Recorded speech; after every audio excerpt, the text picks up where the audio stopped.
सादर नमस्कार, सादर जय जिनेंद्र। क्षमा न्यूज चैनल कहीं भी कभी भी सही और सकारात्मक समाचारों के लिए देखना और सुनना न भूलें। साथ में आपसे विनम्र निवेदन है कि यदि आपने इस चैनल को सब्सक्राइब नहीं किया है तो कृपया अवश्य कीजिए और शेयर और लाइक करना ना भूलें। महाराज जी, अभी जो दुनिया भर में लड़ाई झगड़े चल रहे हैं, कोई किससे लड़ रहा है, कोई किससे लड़ रहा है, इन सब में अपने जैन समुदाय में काफ़ी व्यवसायी भी हैं, उतार चढ़ाव में भी रोज दिखते हैं। तो इस सब लड़ाई झगड़े से अपने आप को कैसे दूर भी रखना चाहिए जिससे हमको पाप बंद नहीं हो उस सब के अंदर भी, और ये जो अनिश्चितता का माहौल है इसमें सब लोगों को क्या करना चाहिए महाराज जी इस पे? देखिए, युद्ध कभी भी अच्छी बात नहीं मानी जाती और युद्ध के इस दौर में हम सबको यही सोचना चाहिए कि कैसे विश्व में शांति हो। हम सब मिलकर एक भावना भाएं, प्रार्थना करें, सारे जग में शांति हो, सबका मंगल और कल्याण हो। ये मनोभाव हम जगाएं जिससे शांति के संदेश और शांति की तरंगे वातावरण में जाए। जो कुछ देशों के प्रमुख अपने अपने व्यक्तिगत महत्वाकांक्षा या राष्ट्रीय की हित को प्रमुखता देने के होड़ में पूरे विश्व को युद्ध की ओर ढकेल रहे हैं, हे भगवान उन सब की बुद्धि सुलटे, सबको सन्मति दे, भगवान की भावना बार बार जगाए। क्योंकि युद्ध छिड़ रहा है, स्वाभाविक है। वैश्विक परिस्थितियां हमारे व्यक्तिगत, हमारे राष्ट्रीय हित और राष्ट्रीय हित के साथ वैयक्तिक हित को भी प्रभावित करते हैं। इस तरह की घटनाओं को सुनने से अंदर उथल पुथल भी होता है। आगे क्या होगा? अभी तो एक ही चर्चा चलती होगी कि कहीं वर्ल्ड वार तो नहीं हो जाएगा, कहीं कोई न्यूक्लियर अटैक तो नहीं हो जाएगा। उससे मन बड़ा आतंकित और अशांत होता है। भावना भाई, फिर जो होना होगा सो होगा। हम कौन करता है? तो ऐसी स्थिति में क्या करें? पहला काम तो ये करें कि इस तरह की खबरें सुनना बंद कर दें। देश दुनिया की स्थिति से अपडेट रहने के लिए एक बार शाम के टाइम में कोई एक खबर पढ़ लें। पढ़ा हुआ ज़्यादा अच्छा है सुनने की अपेक्षा, क्योंकि सुनने में सारे दृश्य दिखाए जाते हैं जो हमारे चित्त पर नकारात्मक प्रभाव डालते हैं। उससे आपका जो भावनात्मक स्वास्थ्य है वो बुरी तरह प्रभावित होगा। तो किसी एक ऑथेंटिक एजेंसी की जो भी समाचार है आप उन्हें सुन लें।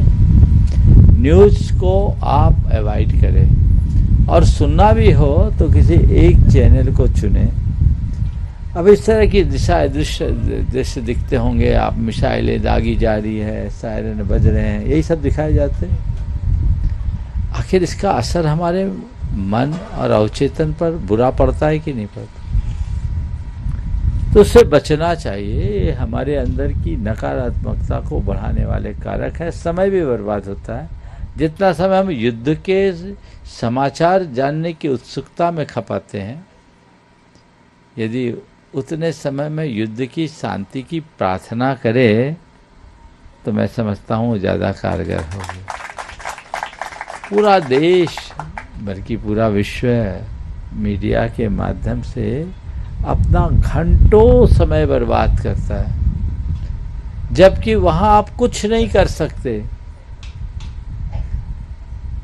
ऐसी खबरें जानकर उनकी चर्चा करके आप क्या पाओगे? मैं सबसे कहता हूँ इस पर बहुत गंभीरता से विचार और ध्यान करने की आवश्यकता है। इनसे बचें, शांति हो, सद्भावना जगे और बस मन में यही भाव बनाए जल्दी से जल्दी शांति हो। पूरे विश्व ने अनेक दो वर्ल्ड वार तो झेल लिया, हासिल क्या किया? अगर ऐसा आगे भी युद्ध, कितने युद्ध हुए, हजारों युद्ध हुए, हर युग में युद्ध हुए, 20वीं और 21वीं शताब्दी में भी ढेर युद्ध हुए, लेकिन युद्ध ने विनाश ही किया। अंत में तो शांति ही काम आई। तो हम सब शांति का संदेश सब तरफ फैलाएं, ये प्रयास सार्थक होगा। इसके साथ ही मैं चाहूँगा, हाँ बोलो, सवाल करो। नमस्ते महाराज जी।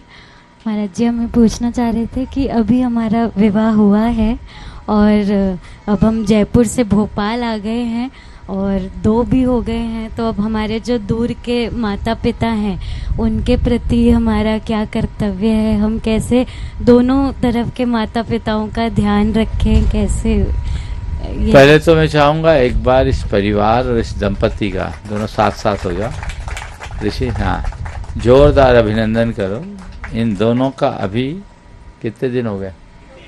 3 माह पूर्व चांद खेड़ी में चक्रवर्ती विवाह संपन्न हुआ और इनके विवाह कार्यक्रम में 600 लोग शरीक। फेरे टाइम में बताते 250 लोग बैठे थे विधान भगवान के दरबार में। लोगों को ये मॉडल देखना चाहिए जिसमें पाप और अधर्म से भी बचो, अपव्यय से भी बचो। किसी के वैवाहिक कार्यक्रम में डेस्टिनेशन वेडिंग में 600 लोगों का आना कोई साधारण बात नहीं है। मैं पूरे देश के लोगों को कहूंगा कि आप इस तरह के कार्यक्रम करें, पर पूरे मर्यादाओं को सुरक्षित रखते हुए शास्त्रीय पद्धति से करें। हमारे शास्त्र में लिखा ही है कि हम विवाह आदि के कार्यक्रम पुण्य इस आश्रम में करें, सिद्ध प्रतिमा की साक्षी में करें। तीर्थ क्षेत्रों, मंदिरों और अन्य इस तरह के कार्यक्रमों में दिन में सारे आयोजन अपनी मर्यादा के अनुकूल पूजा विधान के संस्कारों के साथ करे तो वो बहुत गुणकारी होगा और हमें इसका ध्यान रखना चाहिए। इनके इस प्रयास सभी को भूरी भूरी सराहना करनी चाहिए और मैं इसके लिए इन्हें बहुत बहुत आशीर्वाद देता हूँ। आपने जो दूसरी बात कही कि अब विवाह के बाद दोनों परिवारों के प्रति मेरा क्या दृष्टिकोण होना चाहिए। देखिए, जो हमारी परंपरा है उस परंपरा के अनुसार बेटी विवाह के बाद जिस घर जाती है उसे उसी घर का बनना चाहिए। समझ गए? पहले तो अपने मनोमस्तिष्क में ये बात अंकित कर लो कि मेरा घर वहीं है जहां मेरा वर है। ये सोच विकसित होनी चाहिए और ससुराल के लोगों को भी सोचना चाहिए, अब हमारे घर में आई बहू पराये घर की बेटी नहीं, हमारे वंश की बेल है, हमारे घर की लक्ष्मी है, बेटी नहीं लक्ष्मी है। बहू को बेटी मत बनाओ, बेटी तो बेटी होती है। बहू को अपने घर की लक्ष्मी मानो, वो हमारे घर की सब कुछ है। वो दृष्टिकोण, वो सोच विकसित करे तो बहुत बड़ा परिवर्तन होगा। फिर भी महाराज जिन्हें जन्म दिया है उनका भी तो ख्याल रखिए। पहले तो बहुत संतान होती थी तो कोई भी देख लेता था, अब हम क्या करें? जब जरूरत पड़े देखें, जब जरूरत पड़े जाके खड़े हो जाए, पर उनकी चिंता ना करें। और माता पिता को भी कहना चाहिए, बेटे हमने अपना कर्तव्य कर लिया, तुम हमारी चिंता मत करो, हम तुम्हारा विवाह कर दिए, हम निश्चिंत हैं, हमें तो अपना मोक्ष मार्ग प्रशस्त करने दो। हम अपने मोक्ष मार्ग की ओर अग्रसर होना चाहते हैं, रास्ता ये। मैंने बहुत लोगों से बात किया जिनमें जजेज भी रहे हैं, उनने एक बात कही है कि वैवाहिक कार्य जितने भी प्रकरण हैं तलाक के, उन तलाक के प्रकरणों में सबसे ज़्यादा प्रकरण जो आए हैं वह मायके पक्ष के अधिक इन्वॉल्वमेंट के कारण ज़्यादा आते हैं। इसे कम करना चाहिए, इसे रोकने का प्रयास करना चाहिए।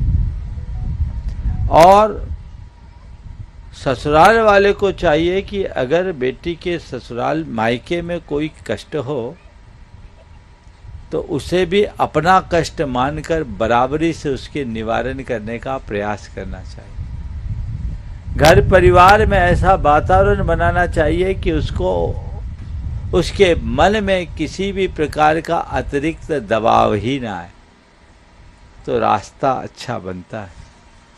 और इस प्रक्रिया को भुलाकर कोई काम करते हैं तो घर बट जाता है। तो घर बंटने ना पाए, सब व्यवस्थित होकर के जी सके, व्यवस्थित होकर रह सके, वैसा काम करना चाहिए। तो मैं यही कहूँगा, ये हमारी भारतीय संस्कृति है। अपनी माँ से पूछना, उनकी जब विदाई हुई होगी तो तुम्हारी नानी ने उनसे क्या कहा था, और अभी भी तुम्हारी माँ ने शायद वही कहा होगा, क्योंकि नानी की बात तो कोई भूलते नहीं, है ना। तो बस जो हमारी परिपाटी है, उस परिपाटी को आगे बढ़ाते चले। ये जो कंसेप्ट है, ये नए अवधारणा से बहुत सारी चीजें बिगड़ रही। घर परिवार आज टिक नहीं पा रहे हैं। तलाक के प्रकरण दिनों दिन बढ़ते जा रहे हैं। मैं तुमसे तो आश्वस्त हूँ, क्योंकि तुम्हें हम बचपन से जानते हैं, संस्कारों से परिचित हूँ, लेकिन ये चीजें उत्तरोत्तर बढ़ रही है, जो बहुत गंभीर और चिंता का विषय है। इस पर हमें ध्यान देना चाहिए। क्षमा न्यूज चैनल देखने के लिए आपको बहुत बहुत धन्यवाद। सादर प्रणाम। सादर जय जिनेंद्र।